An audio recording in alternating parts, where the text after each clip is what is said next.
MLA താങ്കൾ അറിഞ്ഞിരിക്കും ഹൈക്കോടതിയുടെ ഭാഗത്ത് നിന്ന് നിർണായകമായ ഒരു ഇടപെടൽ വന്നിരിക്കുന്നു. കല്ലറ തുറന്ന് പരിശോധിക്കണം, കല്ലറ തുറക്കുക എന്ന് പറയുന്നത് അന്വേഷണത്തിന്റെ ഭാഗമാണ്.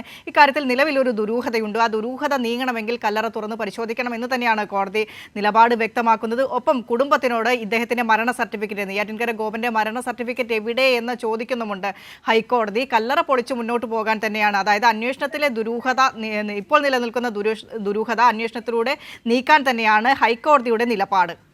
ശ്രീ MLA കേൾക്കുന്നുണ്ടോ?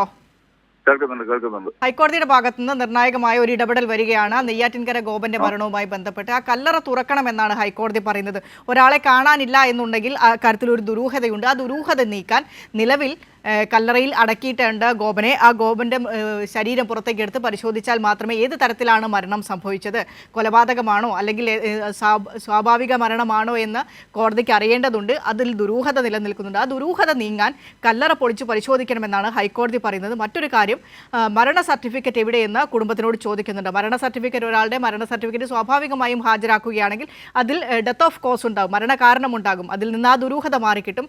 പക്ഷേ നിലവിൽ മരണമല്ല, സമാധിയാണ് അച്ഛൻ്റേത് എന്നാണ് അവിടെ ആ കുടുംബക്കാർ വാദിക്കുന്നത്. ആ വാദം ഹൈക്കോടതിയിൽ നിലനിൽക്കില്ല എന്നാണോ മനസ്സിലാക്കേണ്ടത്? അല്ലാതെ കോടതി എടുത്തത് ശരിയായ നിലപാടാണ്. നമുക്ക് നിലവിലൊരു ഭരണഘടനാ സംവിധാനങ്ങളുണ്ട്. ഒരു വ്യക്തിയുടെ മരണത്തെ സംബന്ധിച്ച് വ്യത്യസ്തമായ അഭിപ്രായം രേഖപ്പെടുത്തി കഴിഞ്ഞാൽ അതിനകത്ത് വന്ന സംശയം ദൂരീകരിക്കുക എന്നുള്ളത് ഭരണകൂടത്തിന്റെ ഏറ്റവും പ്രധാനപ്പെട്ട ഉത്തരവാദിത്വമാണ്. ആ ഉത്തരവാദിത്വം നിർവഹിക്കുന്നതിന്റെ പരിശ്രമത്തിലായിരുന്നു കേരളത്തിലെ പോലീസും ജില്ലാ ഭരണകൂടവും. പക്ഷേ വളരെ പ്രകോപിതമായിട്ട് അതിനെ വിശ്വാസത്തിന്റെ പേരിൽ മറപിടിച്ചുകൊണ്ട് ചില വർഗീയവാദികൾ അത് വിശ്വാസത്തിനെതിരാണെന്നും സമാധി എന്ന് പറയുന്ന സംവിധാനത്തെ തകർക്കാനാണ് ഗവൺമെന്റ് ശ്രമിക്കുന്നത് എന്നും പറഞ്ഞുകൊണ്ട് തെറ്റായ വ്യാഖ്യാനങ്ങൾ നടത്തി കലാപം ഉണ്ടാക്കുന്നതിന് വേണ്ടി ചിലർ പരിശ്രമിച്ചിരുന്നു. അങ്ങനെ കലാപം ഉണ്ടാക്കാൻ വേണ്ടി പരിശ്രമിച്ചവരെ, വിശ്വാസത്തിന്റെ പേരിൽ ജനങ്ങളെ തമ്മിലടിപ്പിക്കാൻ വേണ്ടി പരിശ്രമിച്ചവർക്ക് കൂടിയുള്ള ശക്തിയായ തിരിച്ചടിയാണ് ഈ കോടതിയുടെ നിരീക്ഷണം. തീർച്ചയായും അത് മൃതശരീരം പരിശോധിക്കണം. ആ മരണത്തെ സംബന്ധിച്ച് കൃത്യമായിട്ടുള്ള വിവരം റിപ്പോർട്ട് ചെയ്യപ്പെടണം. അതിനകത്ത് നിലനിൽക്കുന്ന ദുരൂഹതകൾക്ക് കൃത്യമായിട്ടുള്ള മറുപടി രേഖപ്പെടുത്തണമെങ്കിൽ ഈ നിയമപരമായിട്ടുള്ള നിലപാടുകൾ സ്വീകരിച്ചുകൊണ്ട് മാത്രമേ പോകാൻ വേണ്ടി കഴിയുള്ളൂ. കോടതിയുടെ നിരീക്ഷണം ഏറ്റവും ഗുണകരമായി മാറുകയാണ് എല്ലാ നിലയിലും.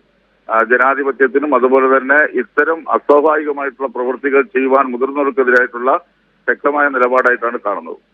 ഈ കോടതി ഉത്തരവ്, കോടതിയുടെ നിർദ്ദേശം വന്നതിന് ശേഷവും മാധ്യമപ്രവർത്തകർ ആ കുടുംബത്തിന്റെ പ്രതികരണം തേടിയിരുന്നു. അപ്പോഴും അവർ പറയുന്നത് ഒരു നിസ്സാരണ മനോഭാവം തന്നെയാണ് ഇപ്പോഴും അവർക്ക് ഉള്ളത്. അച്ഛൻ്റേത് സമാധിയാണ്, മരണം എന്ന ആ ഒരു മരണം എന്ന വാക്ക് അവർ ഉച്ചരിക്കുന്നില്ല, സമാധി എന്നൊരു വാദത്തിൽ അവർ പറഞ്ഞ് പിടിച്ചു നിൽക്കുകയാണ്.